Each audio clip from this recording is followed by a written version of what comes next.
oleh Tuhan, kami berterima kasih kepadamu. Pada saat ini kami berkumpul di tempat ini bersama anak-anak pertolongan Tuhan. Dan pada saat ini Tuhan, saya akan membuat presentasi. Boleh memberkati dan presentasi ini boleh menjadi pelajaran buat adik-adik remaja di jemaat di tempat ini. Tuhan, memberkati dalam nama Tuhan Yesus kami berdoa. Amin. Materi ini untuk memenuhi mata kuliah saya di kampus kuliah kepemimpinan Kristen.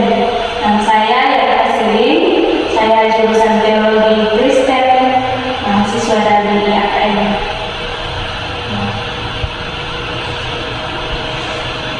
Materi saya hari ini membahas tentang cinta di usia remaja dengan cara bijak, sehat, dan bahagia. Menurut kalian apa itu cinta sejati?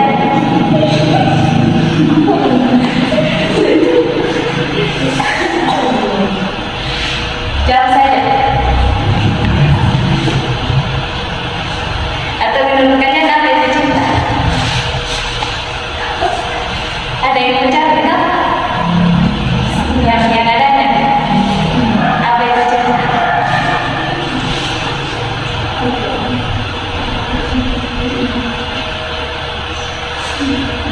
Cinta itu pasti adanya. Ada yang dibilang berhubungan. Berhubungan sehat. Ya, cinta sejati itu adalah rasa kasih sayang yang tulus, saling menghormati dan mendukung tanpa paksaan atau rasa ingin memiliki berlebihan. Maksudnya rasa ingin memiliki berlebihan di sini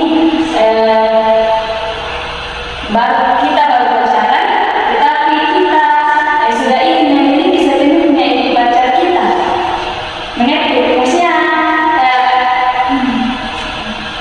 belum ada hubungan suami istri, tapi kita sudah mau memiliki sepenuhnya itu pacar kita. Nah, menurut kalian apa pentingnya memiliki pasangan di usia remaja seperti kalian? Tidak.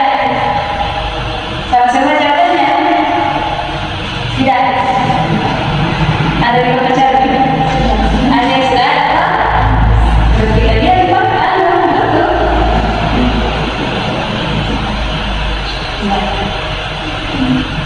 Seperti yang kalian bilang, tidak selalu penting adik-adik, karena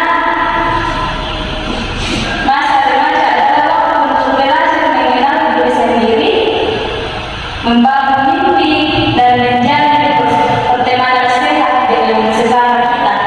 Karena hubungan romantis bisa menjadi tambahan, bukan prioritas utama. Jadi tidak selamanya berhubungan dengan seseorang itu sangat penting adik-adik, karena kita masih banyak waktu, kita masih butuh masa remaja kita di usia-usia sekarang ini. Kita masih perlu untuk belajar, kita perlu untuk belajar mengenal diri sendiri. Ya. Lalu bagaimana tanda-tanda cinta yang sehat?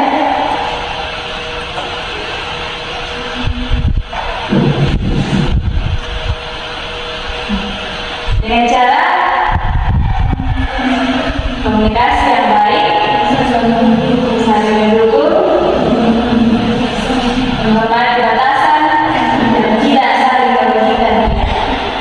Tanda-tanda cinta yang sehat itu tidak saling merugikan. Misalnya, kalau kita sama-sama orang Kristen, begitu, kita mengajak pasangan kita untuk pergi beribadah sama-sama. Kita ajak dia, kita tanya dia pergi ke ibadah, seperti itu. Itu adalah hal yang tidak merugikan bagi pasangan kita. Lalu bagaimana jika pacar kita itu membuat kita stres? Apa yang terjadi? Pusing sendiri. sendiri toh? Ya. Jika hubungan menjadi sikap stres, penting untuk mengevaluasi dan mempertimbangkan apakah hubungan tersebut masih sehat untuk dilanjutkan. Kalau memang menurut kalian hubungan kalian itu memang sudah tidak sehat, ya mungkin itu perlu untuk dipertimbangkan di dalam suatu hubungan. Karena jangan melanjutkan hubungan kalian kalau kalian tertekan, karena itu akan membuat kalian sakit. Lain sakit hati, lain sakit. Adik-adik mengenal diri sendiri sebelum mengenal orang lain. Nah, mengapa penting untuk mengenal diri sendiri sebelum menjalin hubungan dengan orang lain? Supaya kita bisa mengenal diri sendiri dan membantu kita memahami kebutuhan kita dalam kehidupan kita dan bagaimana keinginan kita dan batasan diri kita sendiri. Hal ini membuat kita lebih siap untuk menjalin hubungan yang sehat antara hubungan dengan lawan jenis. Bagaimana perbedaan cinta yang sehat dan cinta yang tidak sehat? Kalau cinta yang sehat, ya seperti tadi, saling mendukung, ada komunikasi yang baik, menghormati satu sama lain, dan tidak posesif. Jangan posesif pacaran.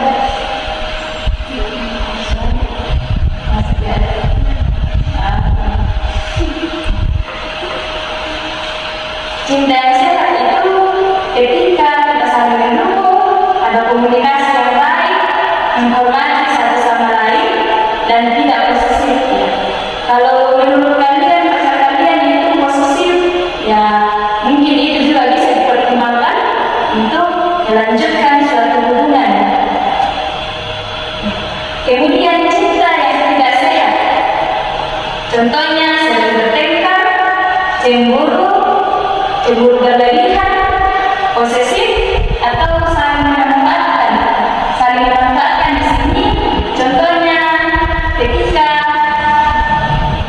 dia datang pas butuh doang. Misalnya tidak ada orang ngechat, kalian datang ngechat, seperti itu. Jadi kalian memanfaatkan supaya dia ada teman untuk chat.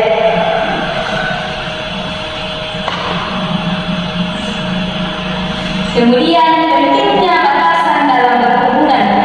Apa itu batasan dalam berhubungan? Ya, dan mengapa penting?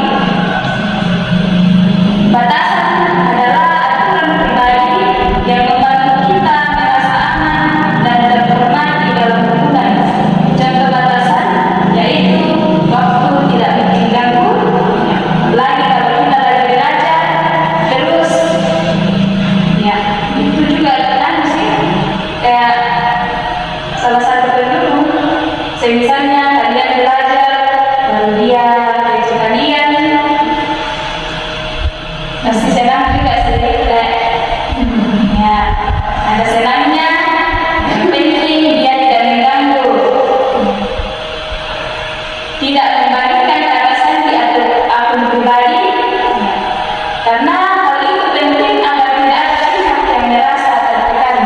Ya, kecuali kalian tidak tertekan sama pasangan kalian, atau kalian percaya sama pasangan kalian bahwa oh ini bisa saya percaya, tidak apa-apa. Kemudian pesan dalam berhubungan cinta yang sehat. Adik-adik, cinta yang sehat dimulai dari rasa hormat terhadap diri sendiri dan pasangan, serta jadikan hubunganmu sebagai tempat tumbuh, bukan hambatan untuk tidak berkembang. Jangan jadikan cinta itu sebagai hal untuk membuatmu tidak berkembang, tetapi ketika kalian melakukan hubungan baru, kalian merasa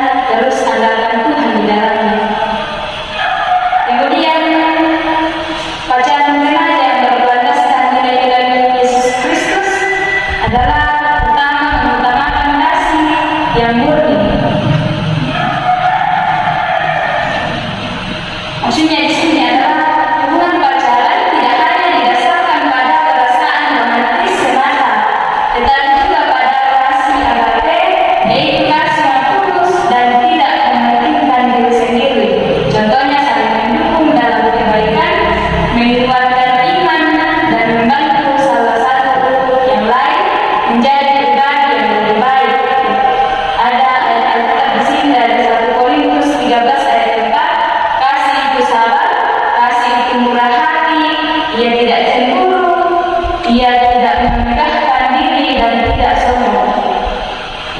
Jadi kalau pasangan kalian mela-mela, paham lah ya? Jangan terlalu mau dijadikan robot oleh pasangan kita, tapi tahulah mana yang benar untuk diri kita sendiri dan yang penting untuk kita lakukan dalam menjalin sebuah hubungan. Kemudian yang kedua adalah menjaga kekudusan dalam hubungan. Dalam pacaran, menjaga kekudusan berarti menghormati batasan-batasan fisik dan emosional yang sesuai dengan ajaran Alkitab. Misalnya tidak melakukan hal-hal yang bisa mengarah pada dosa atau membahayakan hubungan dengan Tuhan. Karena itu hal yang bisa merusak masa depan kita. Kalau kalian bersama pacar kalian, tahu batasan dan jangan melakukan hal-hal yang tidak berkenan di hadapan Tuhan. Kemudian yang ketiga, saling menguatkan dalam iman. Ya, pacaran yang sehat dalam Kristus seperti membaca Alkitab dan mendukung pertumbuhan rohani pasangan. Contohnya, mengajak pasangan kita untuk menghadiri ibadah atau berbagi refleksi dari firman Tuhan. Ada bertanya? Ada. Yesus akan ajak untuk menghadiri ibadah. Biasa. Ya, tidak apa-apa. Mungkin kita sendiri hari siapa orang gereja. Ada.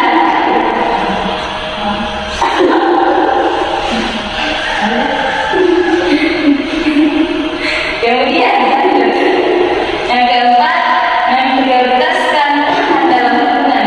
Ya. Hubungan yang sehat menempatkan Tuhan sebagai pusat. Yang misalnya pasangan berkomitmen untuk mendasarkan keputusan mereka pada kehendak Tuhan, seperti memilih jalan hidup yang memuliakannya. Ya. Dari Matius 6 ayat 33, carilah dahulu kerajaan Allah dan kebenarannya, maka semuanya itu akan ditambahkan kepadamu. Itu adalah ayat Alkitab yang mendukung kita untuk menjalani hubungan bersama pasangan dan terus memprioritaskan Tuhan dalam hubungan kita. Ya. Kemudian berpacaran yang baik dan benar adalah hubungan yang didasari oleh saling menghormati, komunikasi yang jujur dan kepercayaan. Hal itu penting untuk menghargai batasan pribadi, mendukung pertumbuhan satu sama lain, dan menjauhkan kekerasan dalam bentuk apapun. Ya, jadi luangkan waktu berkualitas bersama tanpa melupakan kehidupan pribadi dan sosial serta tetap mencintai diri sendiri. Karena hubungan yang sehat seharusnya membawa kebahagiaan dan membangun tanpa merusak masa depan anak-anak. Kakak juga masih kuliah, jadi kakak juga harus belajar tentang bagaimana berpasangan yang baik dan terus mengandalkan Tuhan. Ya. Karena kita semua masih sama-sama dalam proses belajar, jadi mari kita terus belajar dengan baik, pikirkan masa depan kita, dan terus banggakan kedua orang tua. Kemudian yang terakhir, cinta sejati adalah kenyamanan, kepercayaan, dan dukungan. Kalau kamu tidak setuju, aku tidak peduli. Ya. Itulah